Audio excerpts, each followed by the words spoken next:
It's early morning. The sun is just beginning to come up, and the sky is a dark blue, beginning to lighten softly. And I'm getting ready to go to work. My babies and my wife are sleeping inside. I'm outside listening to some mountain bird song and thinking about this piece that I had the great fortune to do in honor of my friend Ilan and his connection with Calder. I'm on my way to work. I have a great affinity for my profession. I do construction. I build things, mostly dwellings, and I often think in art about unintentional beauty and, the decay of human intention. And so at work, I work amongst all types of people. I work with people who have been in and out of prison, long sentences.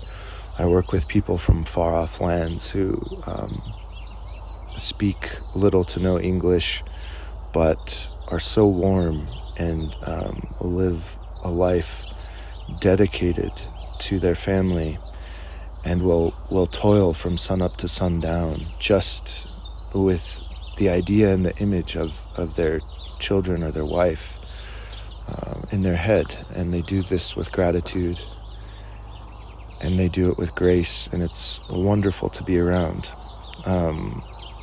I approached this project, Calder, with the same ethos, and that is one of service, one of gratitude. There was a night when I had teased an Art League piece. Little Cakes had posted, she had posted something about AI art, and I had just teased like a raw AI output from Art League of Yayoi Kusama, and she was very encouraging and supportive, and really the project is sort of born from that, springboards from that, which is wonderful. And she's among very early supporters, like core 5 supporters of this project. So thank you first, Little Cakes. But from that grew many conversations with people about their heroes. Conversations, with Ashira and Travis and Trevor Leroy and, of course, Ilan. And my initial conversation with Ilan was actually somewhat contentious. We were strangers, and I didn't know his story about Calder, and I don't know if I'd say pompously, but I kind of shared this myth about my great-grandfather, who was, an acclaimed painter and who knew Calder and the New York art scene people, and I guess they had gotten into some kind of scrap at some art scene party, presumably in the 30s. And so I kind of teased this idea of doing Calder and my great-grandfather, scrapping in MoMA, in the halls, in those hollowed halls surrounded by their art. And I could picture I could picture the motion of it like a baseball fight, if you've seen one, where there's so much energy and motion at play. And this would hearken, of course, to some of my great-grandfather's paintings, because he did abstracts of football players that are really lovely. I realized, though, that would not be in service to what Art League is about, and it would serve my ego, and it wouldn't really be of service to Ilan. I actually talked to my dad about it, who's a poet and a wonderful artist. And my dad steered me in the right direction. He said, what is your project really about? You know what I mean? Are you just like sharing stories that you're proud of, or are you like in service? And it was a good check, I was done this long enough to have thick enough skin and be like, no, when I'm going, down the wrong path. And so I checked myself, and I'm so glad I did, because Ilan then shared with me why he felt so connected to Calder's art, and it was moving and touching and so real. And I am changed. I am moved. I have evolved as an artist as a result of simply listening and changing my perspective to be of service. And I'd like to share Ilan's words that we exchanged, which I'm certain he will be comfortable with me sharing. I was very young when Calder died. I don't think I was at all aware of who he was when I was taken to a retrospective. What stuck with me most strongly from that show was his little circus he built and performed with, and for years afterwards, a small exhibit of it in a large glass enclosure was on permanent display at the lobby entrance when the Whitney Museum was still uptown on Madison Avenue. Next to the display, there was also a TV with a video running that was a transfer of a film of him recorded in his late years performing a circus. I was slightly obsessed with this playfulness for many years. There's a sort of mechanical lion, very crude. Wires make up the body, but the head is made of cloth, bound up with some other material and stitched to form a head, mouth and eyes with pieces of yarn, around the face for the mane.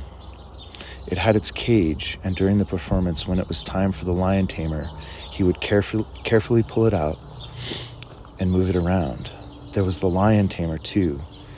He, of course, would roar for the sound of the lion's roar, and his old face was also like a lion. And this made him look like a child in a way. I had a poster of the lion in my room. I somewhat lost interest in the circus as I got older, and took more of an interest in his mobiles and large steel pieces. They're all playful. He was like a child inside, and he kept that going. Wow. I was floored. I was floored by his words. I was just honored that he would be willing to share that connection and that memory. And I realized the power and potency of what it means to exalt our heroes. And really, this is the magic that we're conjuring. So I knew I needed to do something great. Honestly, at first there was some reluctance, because Ilan is a masterful artist himself, and I'm conjuring some powerful magic, but I was empowered by his story. And so at work, I am looking at the formed concrete. I'm looking at the unintentional beauty of the red lines, the red chalk lines, and the nails, and all of these wonderful things. And I realize as I'm walking that there's tie wire all about, rusty, fragile tie wire that some craftsperson has just left laying in the dirt. This is my meal ticket. This is my pay dirt. I grab the tie wire. I improvise some materials, and I realize that I should make a wire portrait of Calder. I do this like pirate radio. I'm the manager there. I play a very different role. After years and years of working as a carpenter and doing everything under the sun, I'm in a position where I, manage something like 100 people a day. And so because I play this different role, it's this world of imagination. It's something that I share maybe energetically, or I share with them in terms of how I react in conversation, and in how I try to remain positive and creative in problem solving, but they don't necessarily know that I'm an artist, so to speak. So I find a quiet, unoccupied unit of one of the buildings we're making on the west side of the site, because I know there will be sunlight there streaming through a window that the painters have masked off with plastic, so the light will be pouring in, but it will be slightly muted. It's perfect. I take the wire, I think about the certainty of Calder's line, and I paint like a Viking, so to speak, as my friend Dave once said. I make Calder's lion face roar, and I stab the wire into a 2-inch piece of insulating foam, and I set it up, and I film it in motion, and I think about Elan, I think about his story, I think about the power of conjuring the magic here, now, in real life, and what the world needs, and what I need is a bridge to magic. I make all of this, I film it, and just like the intention, all of our intention, I think about the wire and where it would go. I can't necessarily send it to Elan in Berlin. I could, but really, this medium, Art League, is just about having it's sharing intention, it's sharing stories. And so I realized that maybe all of this was just an experience to inform a hand drawing.